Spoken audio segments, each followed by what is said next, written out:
Hi. Hello. నమస్తే. మీకొక చిన్న స్టోరీ రూపంలో ఒక మంచి విషయం చెప్తానండి.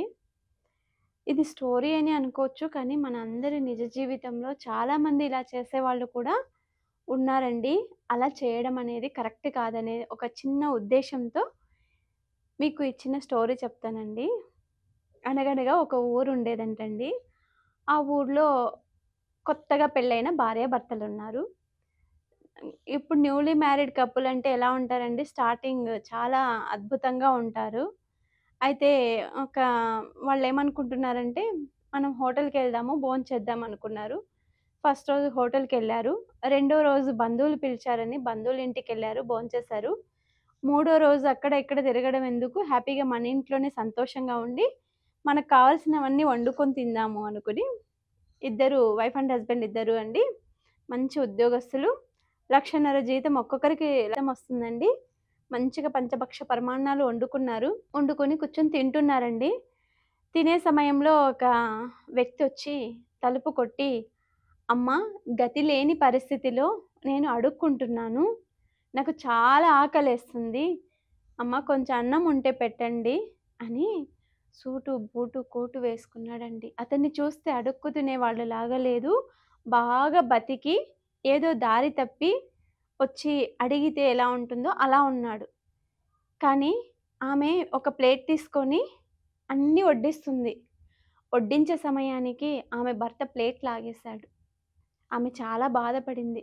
"ఎందుకండి మీరిలా చేశారు?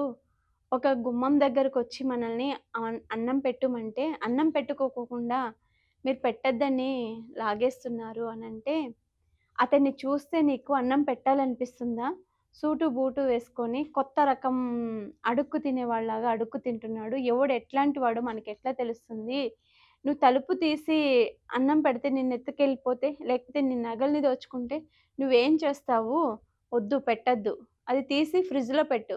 2, 3 రోజుల తర్వాత కావాలంటే మనము దాన్ని వేడి చేసుకొని తిందాము" అని అంటున్నాడు. ఈ పనికిమాలిన ఫ్రిడ్జ్‌లు ఒకటొచ్చాయి చూడండి నౌఎడేస్.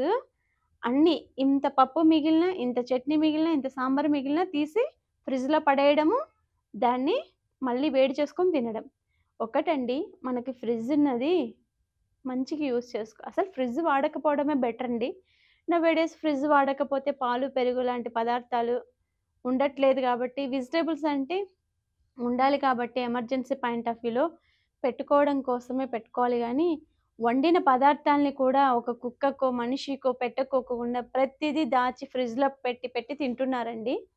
అయితే ఆయన అన్నము అని అడిగినప్పుడు మన ఇంటి దగ్గర గుమ్మం దాకా వచ్చి ఎవ్వరైనా కానీలెండి, ఎంత కోట్లు సంపాదించిన వాళ్ళైనా ఒక పూట కాకపోతే ఒక పూట అన్నంకు మన ఇంటికొచ్చినప్పుడు పెడితే ఏమైందండి? ఆమె భర్త ప్లేట్ లాగేశాడు. లాగేస్తే ఆమె బాధపడి ఇద్దరు గొడవ పడుతున్నారండి.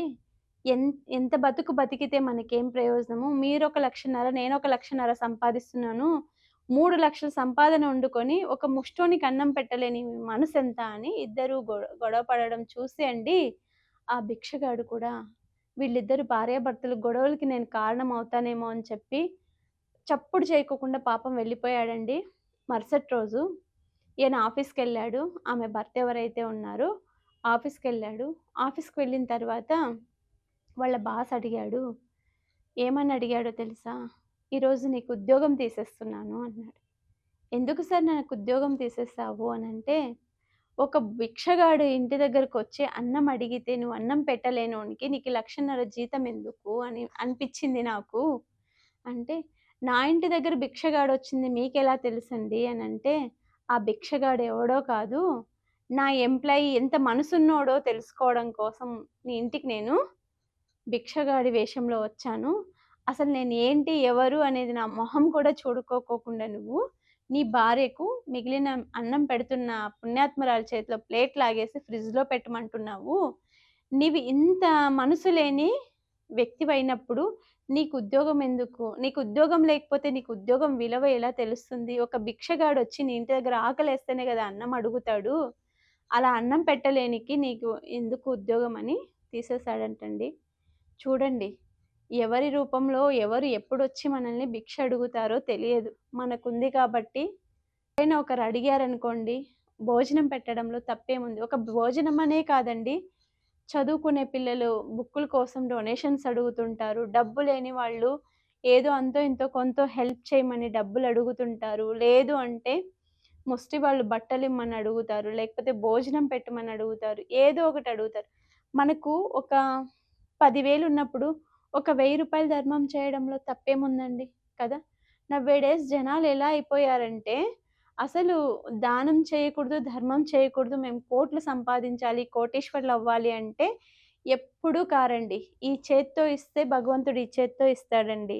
ఈ చెయ్యే బయటికి రానప్పుడు ఈ చేత్తో అనేది 100% ఇవ్వడండి. ఈ లాజిక్ తెలియక మనుషులు అంత సంపాదించిందంతా నేనే తినాలి అనే ఒక దురాశతోటి లేనిపోని రోగాలండి. కరోనాలంట, అవంట, ఇవంట ఎప్పుడైనా చూసామండి ఇలాంటివి? కరువు కాటకాలు రావడము ఇలాంటివన్నీ జరుగుతున్నాయండి. ఎందుకిది అవేర్‌నెస్ చేస్తున్నానంటే, ఏదో వాళ్ళ పరిస్థితి బాగలేక మన దగ్గర అడుగుతారండి. మనము దానం చెయ్యాలి, ధర్మం చెయ్యాలి, నీతిబద్ధంగా బతకాలి.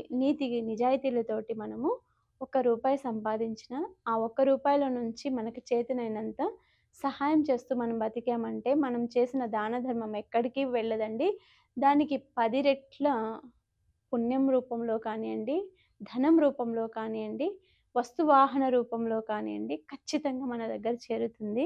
ఇప్పటినుంచైనా ఎవరైనా దాన ధర్మాలు చెయ్యని వాళ్ళు తప్పకుండా ఈ వీడియో చూసి మీరు సంపాదించే ప్రతి సంపాదనలో నుంచి 1% 2% కనీసం చదువుకోని పిల్లలకి చదువు, డొనేషన్లు లేని వాళ్ళకి డొనేషన్, అన్నదాన సత్రాలకి ఇలాంటి వాటికి డొనేట్ చేయమని నేను మనస్ఫూర్తిగా కోరుకుంటున్నానండి. ఈ వీడియో గనుక మీకు నచ్చింటే లైక్ చేసి, షేర్ చేసి, సబ్స్క్రైబ్ చేయండి. ఇలాంటి మోటివేషన్ క్లాసెస్ కావాలంటే ఖచ్చితంగా మమ్మల్ని కింద స్క్రోల్ అవుతున్న నంబర్‌కి కాంటాక్ట్ అవ్వండి. ఖచ్చితంగా మోటివేషన్ ఇస్తానండి.